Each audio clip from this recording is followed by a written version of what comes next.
afternoon. It's just gone 12 noon this Thursday lunchtime. It's Jim White and it's Simon Jordan, and we are live on talkSPORT. We're also streaming live on YouTube and your smart TV. For all the information on how to watch the show, just head to talksport.com/watch. A lot to get through in the final hour, and of course, Thursday being Thursday, we shall talk boxing. In a moment, in the company of one Spencer Oliver, right now in the company of top boxing commentator Adam Smith, who joins us here in studio. Good afternoon to you, sir. Good afternoon, gentlemen. I am told, and I haven't looked under the table, and I'm looking under the table now.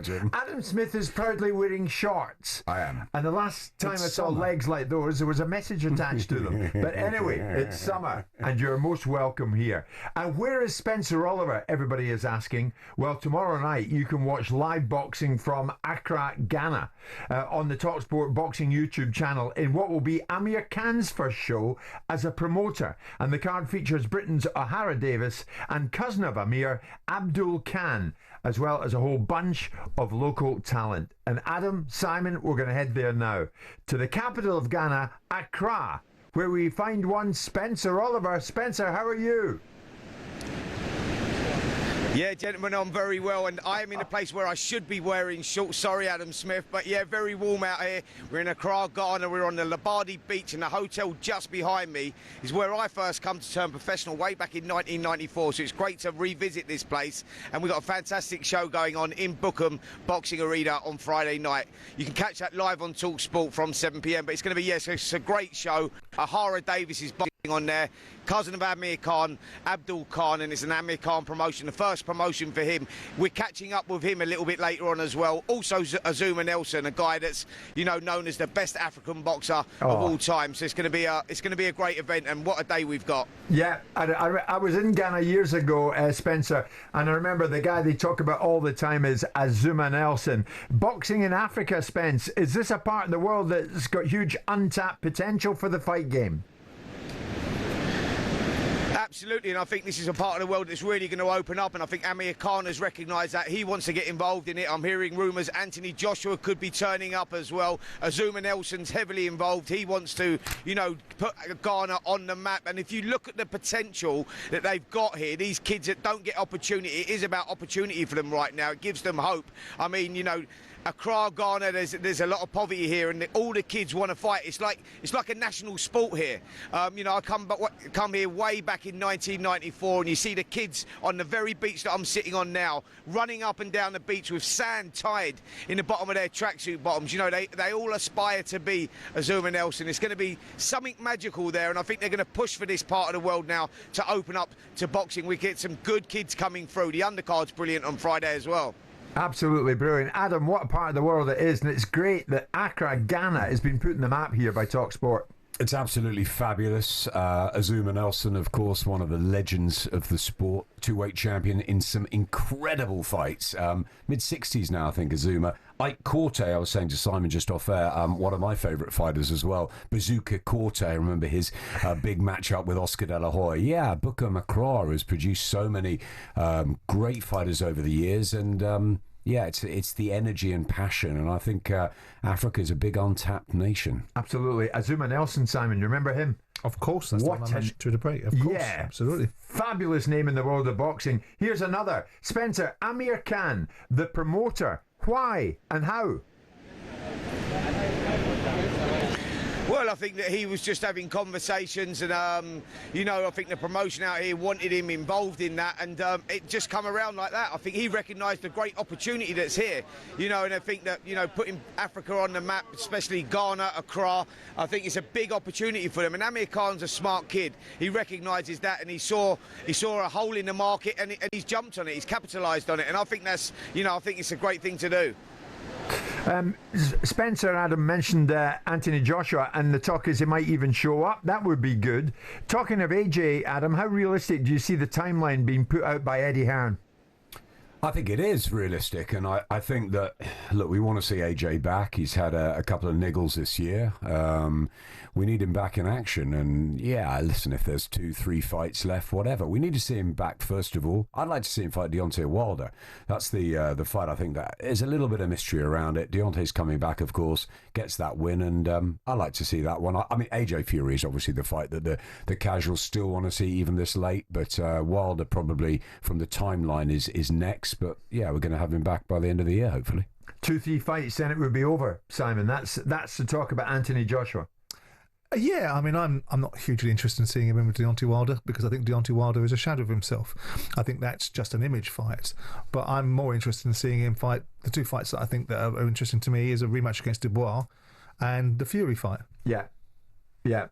That's the one everybody wants, Adam. Simon's right. That's the one everybody wants. The Fury fight's the one everyone wants. We know Tyson's coming back, but I don't think AJ can go straight into that fight because it's a stadium show, so that'll be April, May next year. So I think AJ needs another fight, and I think Wilder ticks the boxes just because he brings that dynamic punch power. I agree with Simon. He's well past his best, and it's questionable whether he should even be fighting, but he is, and he's still got that equaliser, and it's going to be an incredible promotion because the two of them have always been destined to fight, and I'd like to see it.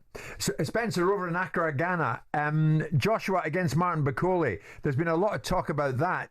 Do you think that is one that in that part of the world where you are, that people would love to see?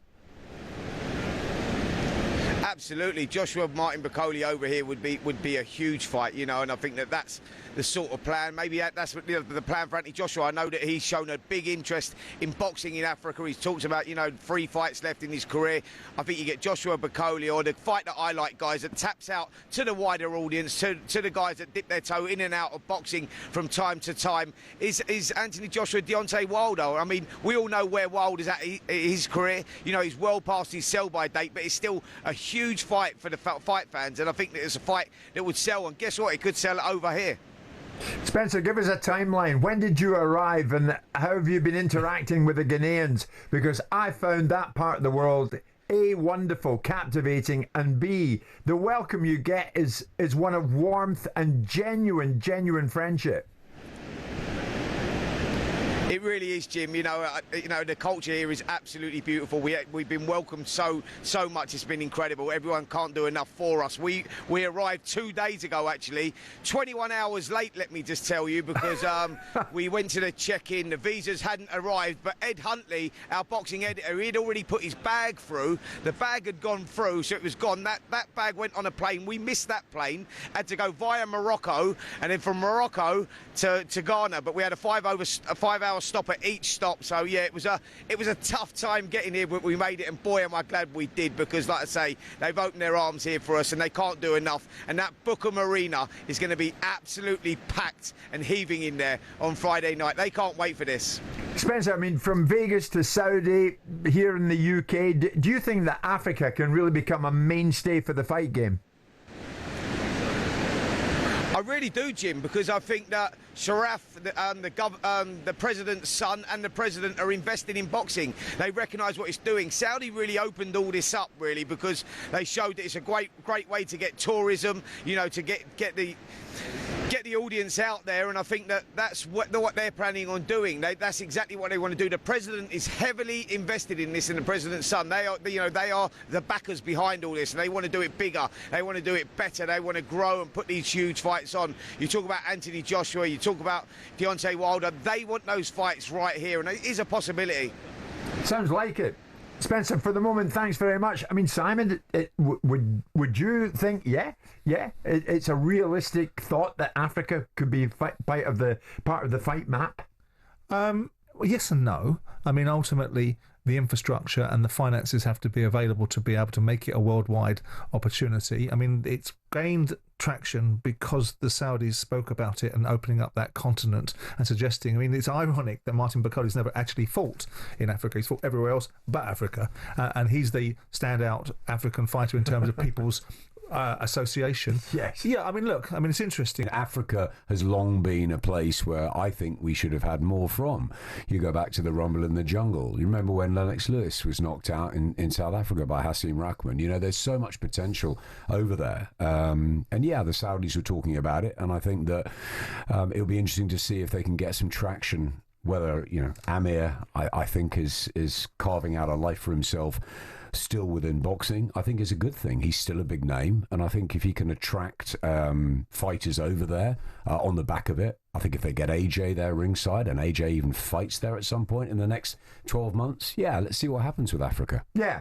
So Spencer's out in Accra, and tomorrow night you can watch live boxing from Accra in Ghana. A Top Boxing YouTube channel, of course, talkSPORT's boxing YouTube channel.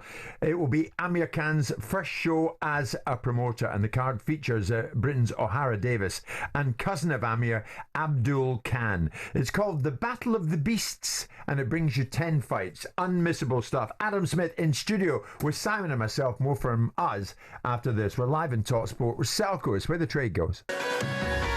Now then, this Sunday, the IBF Super Lightweight title is on the line in a high-stakes showdown as Richardson Hitchens takes on George Kambosos Jr. at the MCG Theatre in New York City, live only on DAZN. Sign up at DAZN.com/boxing. This Thursday lunchtime, the voice of boxing, Adam Smith, is here in studio, here in the second floor of the studios here in the News Building at London Bridge, alongside Simon and myself. And now we know the fight that so many people have been waiting for. Canelo versus Crawford has been confirmed for Vegas, September 13. And I mean it. Everyone has been talking about this. Will they ever get it on? Well, they are getting it on. And it's going to be in Vegas. It will be a collaborative promotion between Riyadh Season and Dana White's TKO Boxing, which launched in March. This was Turki Alalshikh telling us, you bet it's on. Canelo Crawford. It's happened. Canelo Crawford, 13th of September in Las Vegas. Thank you for everyone. Thank you, Canelo. Thank you, Crawford. Thank you, Netflix. Bella. Thank you, Bella. Thank you, all your team in Netflix. Thank you, Nick Khan, TKO. Thank you, Dana, my brother, who he will promote this fight with me. And this is very good opportunity for the talent in boxing. We will make the undercard, all the undercard, about talent. Because we have the biggest fight. We don't need big fight in the undercard. For that, we will give the chance for the talent. If you think you are ready to be in the undercard of Canelo Crawford, come talk with us. And maybe you will have chance. Thank you, and see you in Vegas the 13th of September, inshallah. No, thank you. I mean, now we know Canelo Crawford, and who fancies being on the undercard? Do you fancy it, Simon? Me and you, opposite corners. Oh, yeah. I mean, that's unusual, is it not, Adam? It's great. It's Adam, great to first call things out. first, where does this one rank in the dream list for fight fans? It's a huge fight. It's a massive fight. It's a fight that it's got everything. Intrigue. Two of them are wonderful Hall of Famers in the future. Canelo, I've remembered since he was 15 years of age coming through. He's been around forever, and he's still at the very top. Terence Crawford coming up in weight, multi-weight champion, undisputed at different weights, still not a casual household name, but maybe this is the opportunity. Interesting, on Netflix, a massive, massive fight, and it's one that's going to have people split about who's going to win. From a fight perspective, Simon, how does it play out, do you think? You know them both. I don't know as well as Adam does, but I think it's a fascinating fight. I mean, of course, you'd expect the voices of people that like Chris Eubank Sr. to come out and object to the fact that people are stepping out weight classes, because he objects to that, doesn't he? But I think it's an intriguing fight. I think, in my mind, I think it's a fight that Crawford can win. I think he's such an elite fighter that I wouldn't feel that it's unreasonable to suggest that. I think Canelo is a declining force, and Crawford is in a unique moment. You know, the manner in which he dealt with Errol Spence was just beyond the pale, because Errol Spence was considered to be an elite fighter, and he was made to look anything but by Terence Crawford. You've always got the weight consideration in this equation, and you would often pick a good big un against a good little un, but Crawford is an exceptional animal. And I just feel that the opportunity and the timing of this fight is about right for Crawford to get the outcome that I would suggest is going to be the case, which is a points win for Crawford. Adam, I'm going to get to the very fact that it's on Netflix. Is this the start of a broadcasting revolution? Before that, what do you make of Turki Alalshikh's tweet? And he's talking about the undercard. From this point on, I don't want to see any more Tom and Jerry type boxing matches where one fighter is running around the ring and the other is chasing him. We can no longer support these kind of fights in Riyadh season in the ring. We want to support fighters who leave it all in the ring and fight with heart and pride. I think we've been seeing that week in, week out in Britain lately, actually. First of all, I agree with Simon about Terence Crawford's chances in this fight. I like them. I think it's a really fascinating matchup because of the weight difference, but I think Crawford could be in the right place at the right time. We wait and see on that. As far as the undercard, I love the fact that he's appealed for people to step up. Come on, if you think you're good enough to be on this card, fantastic, great. Let's see what happens there. But I think there's been some terrific matchups, certainly in the UK in recent weeks. You know, I've been lucky enough to be part of the DAZN team, and we've been all around the country. We've seen the Kakache Wood fight. We've seen Neko Esserman and Josh Taylor. We've seen upsets. Fabio Wardley getting outboxed round after round and finding an equaliser at Portman Road last Saturday. It's been terrific. Fisher and Allen, great fight. So Callum Simpson. Yeah, Callum Simpson was in a barn burner in Barnsley, and I think that's slightly unfair on the fights that are going on here. Maybe not around the world, maybe not in the States. I think a lot of this is about rebuilding America with the loss of HBO and Showtime, and I think the American audience may be just sort of falling out of love with boxing. I think this is a chance now with what happened with Times Square, with what's happening on July the 11th and 12th. Yeah. I think it's a chance to sort of rebuild America more than anything. I think the UK with Eddie, Frank, GBM, everything else on the zone's absolutely flying, and with Ben on Sky, we've had some great shows. So yeah. You and I have spoken about this before. This is going to be Canelo Crawford is going to be streamed on Netflix. The third boxing card to have been so, following November's Jake Paul Mike Tyson bout, and that drew an average audience of 74 million viewers. It's mind blowing. So, Adam, I mean, you were involved with Sky for so long, as was I. Simon, you've got your own take in this. Are the traditional broadcasters being put in the back burner here? Everything evolves. And I think we found that at Sky when you and I were there, when we did the KSI Logan Paul fight. I think at the time, everyone on the boxing team was like, what are we doing? Why are we going towards this? But YouTubers came out and they chose boxing, and my kids wanted to see it, and we did it. And we went to the States and we did the event, and we also had Billy Joe Saunders and I think Devon Haney, others on the card. So sort of really good fighters. But it was a great sort of experience. It was different. It's for a different audience, and I think that sort of opened the eyes to the things that, you know, it is changing. Sky have been the stalwarts, the backbone for years and years. I started in the mid-90s, and every year they've been committed to boxing, and that's been wonderful. We've seen BBC, ITV, Setanta, others come and go, but DAZN have really committed. I think Sky will recommit whatever happens in their future. I think they'll always be in boxing, or certainly for the coming years. I can't see that changing. But of course, streaming platforms, Netflix with an audience, it's all good for our sport. Boxing being shown to the masses. I love it. Yeah. And of course, it comes, Simon, after Queensberry left TNT Sports to join DAZN. And this week we heard reports that Sky Sports will not be renewing their exclusive deal with Ben Shalom and Boxer. Was it always going to be a difficult task following Eddie Hearn and Matchroom? And did the arrival of the Saudis help the cause? Was it always going to be a difficult task for who? Ben. I guess so, yeah. I mean, for different reasons. And it might be a difficult task for Sky. They would have had a view on Eddie and what they built and what monster they created with Eddie Hearn and what that left behind for them. And Ben came along and took up an opportunity, and what he's done for his business is given it an opportunity. I mean, the broadcasting landscape is changing left, right and centre. Linear broadcasting is dying on its backside. Scheduled broadcasting is falling apart. Streamers are taking over. Digital marketplaces are taking over. And the Saudis are about content. And they will decide where they put their content. They've ridden a coach and horses through boxing because they can. They can't do it in football, and they can't do it in other sports because the governance and structure is too enshrined. Whereas this Wild West gives an opportunity. And so that will also mean that listen, they're not in the business of advancing causes besides their own. Yeah. Right? And they will drop content where they think it best suits them, where it disrupts the most. And they've dropped it on Netflix, despite being a significant shareholder in DAZN for their own reasons. And you can work out backwards what their own reasons might be, which is we'll put content where we decide to put content, and we'll let you know when we feel like doing it. Yeah. Because their main aim, and it's not public secret about it, is that they want to be owning content. They want to determine what happens with content, and they want to be the go-to position for all kind of boxing content. So when people like us want access to boxing content, you have to go through them to get it. That's what they would like to have. That's what the Ring magazine was bought for, as a gateway for that. And they have the cash and the wherewithal.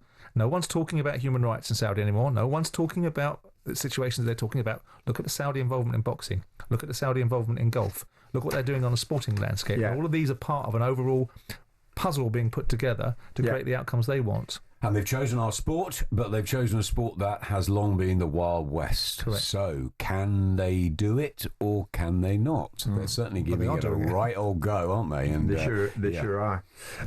Last weekend, it was a story of two fighters from down under. Jai Opetaia, who won in style, and this fella, Justis Huni. And Adam mentioned earlier, Justis Huni really ran Fabio Wardley close. He absolutely dominated the fight until Wardley saw him off and got him out of there. Mick Francis, manager of both, he'll join us from down under. So we've been to Ghana, and now we're heading to Australia. You get the lot in this boxing hour, do you not? 12:30. Indeed, Adam Smith in studio with Simon and myself this Thursday lunchtime as we talk boxing. Quite a scene at Portman Road last weekend. Simon was there, Adam was there. It was Fabio Wardley, of course, a huge Ipswich Town supporter, up against Justis Huni. And to say the least of it, Huni really set a hot pace. Behind on the scorecards, facing defeat, Wardley landed a right hand on the chin, and that sent Huni to the canvas, and it was over. Wardley's hand was raised, his arm was raised, and he was the winner. Mick Francis is the manager of Justis Huni. As well as that, he looks after Jai Opetaia. And to speak to Mick, we've got to go down under, and we're doing just that. Mick, welcome to White and Jordan. Welcome to our show. How are you? Yeah, good. Thanks, Jim. How are you, buddy? Very good, mate. I haven't seen you since you and I met up in Saudi Arabia some months ago. Simon's with me, so too is Adam. The boys were at Portman Road and they watched what happened, Mick. How is Justis Huni? Because, by God, he impressed everybody that night. Yeah, no, he's good. He's on his way home now. He's on a flight as we speak. Look, man, he's a good guy. His spirits are pretty high. 5 weeks' notice, he took that fight. So, you know, it's good that he actually got in there and competed the way he did. So we're all proud of him. But, you know, obviously there's bigger and better things to come for Justis. And I think the UK market actually got a glimpse of the talent of this guy. And hopefully we can see him again over in the UK soon. Here's Adam. What did you make of Justis? I know he went out the loser, but by God, he was brave, wasn't he? I thought he was brilliant. I thought he was hurt at the end of the first round. He shook that off. I thought he got into a rhythm. He boxed really well. He grew in confidence. And I only saw one winner after 6-7 rounds. And I thought actually that Fabio might be stopped late on. So, yeah, look, it was one of those moments. He may have switched off slightly. He got caught square on and bang, right hand. And we know that Wardley's got that power to do that. So, yeah, a punch from the Ipswich gods. But I think Justis Huni comes on a huge amount from what happened last Saturday night, and I'd love to see him involved at the highest level again. Yeah, Mick, Simon's with me. What did you make of Justis on the night? Oh, exactly the same as Adam. I mean, I think it was a dismantling to some extent of Fabio from rounds 2 to 9. I didn't see anything besides a Justis Huni win. My only caveat to all of that was when he did get knocked out, and we did see the eventuality of the outcome for Fabio. I was just a little bit uncomfortable that Justis seemed to be quite happy and content in the defeat. It seemed to be a more happy reaction than I would have anticipated from a fighter that dominated that fight, could and should have won that fight. And I felt there was just a little bit too much happiness about the defeat. Let's put that to Mick. I mean, Mick, was he maybe too content to end up the loser? That's it. That's what Simon's suggesting. Yeah, look, I would have been a lot more disappointed if I was Justis. He's one of those guys that, you know, he appreciates the opportunity to go over there and finally get a chance to fight in front of the UK. So that's what he took out of that. He only had 5 weeks' notice. He did go into that fight with an injury. He had a tall bicep 2 weeks before sparring up at Spencer's, up at Blackpool.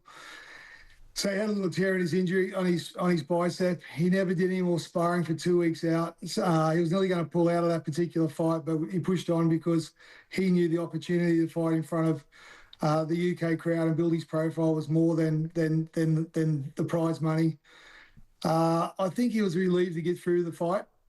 I think it's the monkey's off his back now because he's had a lot of pressure down here in Australia and globally because he had such a large, amateur career. I think a lot of people had a lot of pressure on him, but now he's sort of got that monkey off his back. Yeah, he's finally got money in the bank. He's finally, been paid what he should be earned, what he should be paid. So, it's not all doom and gloom. He will come back. He will come back bigger and better and stronger. But he's just got a good spirit, and that's the way he is. Like, I think I was more gutted than what he was, but, he's, as I said, he's a good human. He'll come back. He's 26 years old. He's 12-1 now, so he's got a long way to go, so it's not the end of the world. Hopefully we get bigger and better fights. It's going to be a lot harder now to match Justice after that performance. But, he's that type of guy. He's always looking for the positive. So, it is what it is. Okay. And we'll see him again soon, will we? Oh, I hope so. Absolutely. So, he's on a flight home now. He gets in at 6 a.m. tomorrow morning. So, we'll get to the doctors and have a look at the extent of the injury and hopefully get that sorted out reasonably quick. So, hopefully we can see him back in the ring in 6 months. Mick, one of the many things that impressed me when I was chatting to you in that hotel foyer in Riyadh was how much you care about your fighters, and you personally care. Just for everybody listening and everybody watching live on YouTube, tell me when you first teamed up with a very young, small Jai Opetaia. Yeah, well, I've known Jai since he was about 4 years old. I used to look after his dad. His dad was a professional fighter back in the day. And only by chance, I ran into Tapper Opetaia. I ran into him at a pizza shop, and he spoke about he had a fight coming up with Solomon Amano. I didn't realise Tap was actually a boxer, and I said, mate, he's going to pump you. And we had a bit of a laugh, and I said, who's training? He goes, I'm training myself. And one thing led to another. I said, mate, I'll come around, I'll get some sponsorship, and we'll see how we go. So that's how we formed that relationship. So Jai back them days was only about 4 years old. So I've known Jai. I've followed his career through the amateurs. When he made the Olympic team, obviously followed his career there and then obviously into the pros. So it was only by chance again that I got involved with Jai because I saw about 3 or 4 fights in. I noticed that he was struggling a little bit. So I asked his dad, did he need help? And he said, yeah, can you bring some sponsors on board? So I started bringing some sponsors on board. And then he said, can I manage Jai? I said, so I started managing Jai. Then, we had to promote Jai, and I knew nothing about boxing. I've probably been to 3 or 4 boxing, events in my life leading up to that, other than taps. And one thing led to another. And the day Manny Pacquiao fought Jeff Horn in Brisbane, I flew up and Jai was sparring a young Justis Huni. And I said to a couple of guys that were turning up to watch the sparring, I said, keep your eye on Jai. Jai's going to pump this young kid. Mate, it was a dead set war, and Justis was only 17 at the time. So his parents asked me to help him out as well, and one thing led to another, and that's how I got involved in boxing. So it's been it's not like I woke up one day and said I'm going to be a boxing promoter or a manager. I sort of fell into the role. So here I am. Yeah, I love that, though. I love that about you. So we'll bring it right up to date. Jai retained his IBF cruiserweight title in style days ago with a thumping knockout win over Claudio Siquio. I mean, I've seen I think you showed me some of the damage that he inflicted on this opponent of his, and he had a couple of jaw fractures, right? Yeah, it was actually worse than Jai's. So the same surgeon fixed Claudio's and did Jai's, and he even said at least like Jai's was a double break, but it was clean.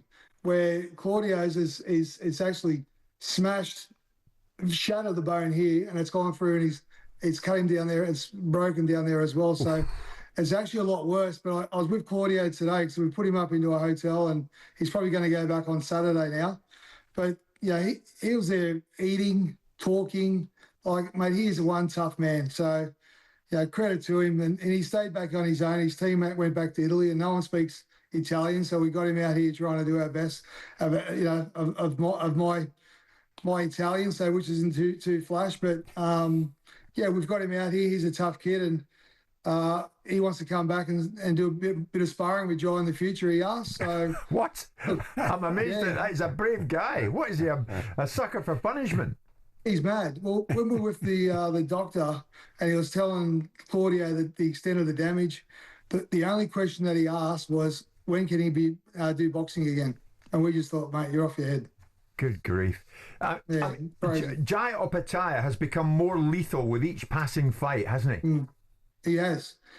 Look, think about Jai. He can box, he can bang, but he's got power and he's got a good chin. So, he's got everything. And we talk about the best pound-for-pound boxers in the world. Jai should be in that conversation as well, because, if he was in any other weight division, I know the cruiserweight's a little soft, but any other weight division, he would still dominate. So he's just a freak of nature, and the work he does behind the scenes is second to none. You don't see anyone. I don't see anyone train or do the stuff that he does behind the scenes. He's just even up to 2 days out from fight day, he's still pushed himself as hard as he can. He's crazy. I know Adam and Simon no doubt are impressed by him. I mean, this guy, he just improves all the time, doesn't he? He does. Yeah, I've had him in the studio on Talk Boxing. He is a very menacing character in terms of the way that he will look at you when you ask him a question that he might not necessarily like. But he is a talent. Yeah, no doubt he's a talent. He's by far the best in his division.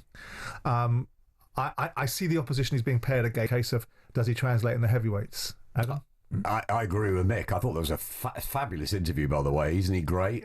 Great stories about how he linked up with them. Mick Francis is brilliant. Absolutely. Yeah. And I think Jai is one of the pound-for-pound best already. I think he's very, very talented. I spent some time with him actually in Riyadh when he came to watch other fights. He's very knowledgeable, Jai, as well as being great in the ring. Outside of it, he's a really good talker. I think he's got everything. Yeah. He's dominating his division. I think he needs to fight Zero Ramirez, and then he needs to move up, and let's see what he's like at heavyweight. Alexander Usyk did it. I'm not saying he's the same sort of fighter, but he's a southpaw. He's tough. He can punch, and I think he's on that list already. I really like him. So, Mick, briefly, mate, before we lose the line, and it's held up for us, and I'm delighted about that. What is next for Jai?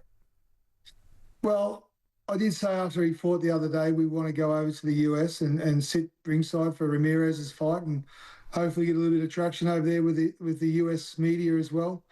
That's another part of the part of the globe that he hasn't really explored. So we haven't really tapped into the US market yet. But it'd be really good to go over there and look him in the eye. And as Jai says, it's not about Ramirez in such. Like, if the other guy wins, we'll chase him. It's not about the fighter.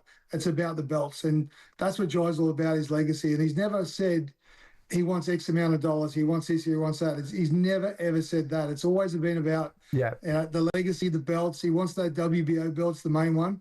He wants to unify the division. He wants to go up and unify the heavyweight division. He thinks he can do that. Like, I don't think there's any bigger fight than Usyk and Opetaia if they've unified against unified. So, if Usyk gets through his fight with Daniel Dubois and has those titles, and Jai gets that Ramirez fight and then the Bardu Jack fight, hopefully next year we can see unification against unification in the cruiserweight and the heavyweight division. That'll be the fight. That'll be the biggest fight of the last 10 years. Like, there's massive fights going on around the world at the moment, but I can't see any bigger fight than that on the planet. Okay. Mick, thanks so much for joining us from far away Australia. Mick, one of the things that really impressed me about you was that I'm not in this in any way for myself. I don't care about myself. I'm only in it for my fighters, and I want the best for my fighters. And you stand by that. Love you for that. Well, the thing is, Jim, that these guys put their faith in you. And there's so many managers / promoters out there that they hear offers or they hear opportunities for their fighters, and it doesn't get past the gatekeeper. So it's about these guys. They've got one career. Managers have multiple fighters. Promoters have multiple fighters. These kids have got their one career and one career only. So I don't want for them to get to the end of their career at 35 years old, look back at their career and be disappointed in anything that I've done. So that's the last thing I need. So, obviously I try and do the best by everyone that comes in my world. Thank you. We're lucky to have you. Mick Francis, thank you so much for joining us this lunchtime from down under in Australia. Going to hear from Lawrence Okolie very shortly. Stay with us. Simon's alongside me, so too is Adam Smith. And the three of us becomes the four of us, because I'm delighted to say we're joined this lunchtime by British heavyweight Lawrence Okolie. Lawrence, how are you? I'm well. How are you? Very well, thank you, mate. I bet you're well, because it's a big-time moment for you. You have been added to the undercard of Daniel Dubois, Alexander Usyk on July 19 at Wembley Stadium, and you're going to be up against heavyweight contender Kevin Lerena. When did you hear this, and how do you feel about it? I heard about it a week ago. Well, just before it got announced, and I feel good about it. You know, he's a current Bridgerweight world champion. He's given a few good heavyweights a lot of problems, so it's a good, tough fight in preparation for, you know, my run at heavyweight. Excellent. How much of a test will this be for Lawrence, do you think, Adam? I think Lawrence is spot on. I think it's the perfect test. It's the right fight at the right time. It's a huge show in July, obviously, on the rematch of Usyk and Dubois. I'm really excited about Lawrence at heavyweight, and I think Kevin Lerena is one of those guys who's, he caught Justis Huni, gave him a little bit of a scare a couple of times. He's been sparring with all the top guys. He's still a very live opponent, but I expect Lawrence to come through, and I think it's the perfect fight at the perfect time for him. You agree, Simon? Great moment for him. Yeah, absolutely. I mean, you speak to Joe Gallagher about Lawrence. He's excited about that opportunity, and excited about the opportunities that await Lawrence. All the challenges at cruiserweight are in the past. The weight issues that Lawrence may have experienced are no longer there. He's a big heavyweight, and he's got an opportunity, and the division is there and open, and opportunities are waiting. So Lerena is somebody that gains credibility because he wobbles Daniel Dubois and creates that narrative. I expect Lawrence to go and win this fight, as I'm sure Lawrence does. Lawrence, I mean, do you see it as a big opportunity in the heavyweight division? Because so much of the focus of attention of fight fans is on that division. They love it. Yeah, 100%. You know, I think it's also, I feel like as someone in my position, it's about positioning myself to get the opportunities that I'm looking for, to show the level that I'm at. You know, I've won, everything to win at cruiserweight, won at Bridgerweight, but to get the recognition at heavyweight, I need to be forced into a position. So this is a fight where he's a WBC Bridgerweight champion. Winning this one, I believe, will get me the Caballero fight ordered, and then that's a fight where that's a top heavyweight. That's a top 3 or 4 heavyweight. No one can sort of argue that.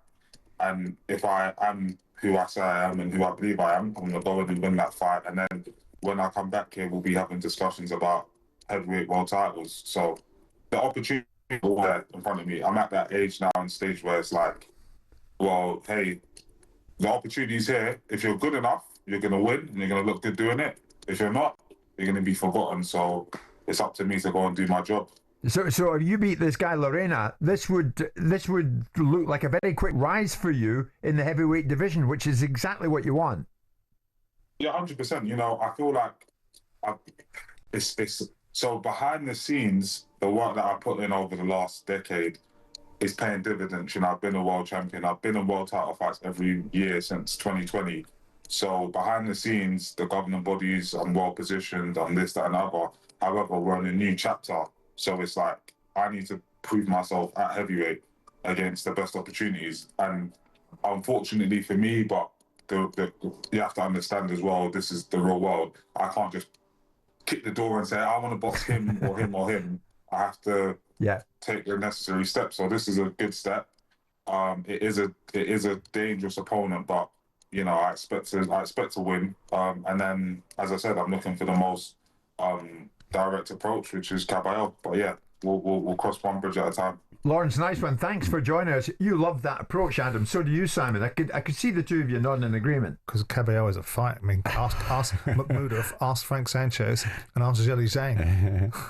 Absolutely love it. Love the attitude that Lawrence has got. Why not? Ajit Caballero's a really, really hard fight. And if he's good enough, he's good enough. And I just think that's fantastic to have that sort of belief in himself and to test himself. And if he's not good enough, he's not good enough. But Caballero is excellent. So if he beats Lerena, bring it on. Okay.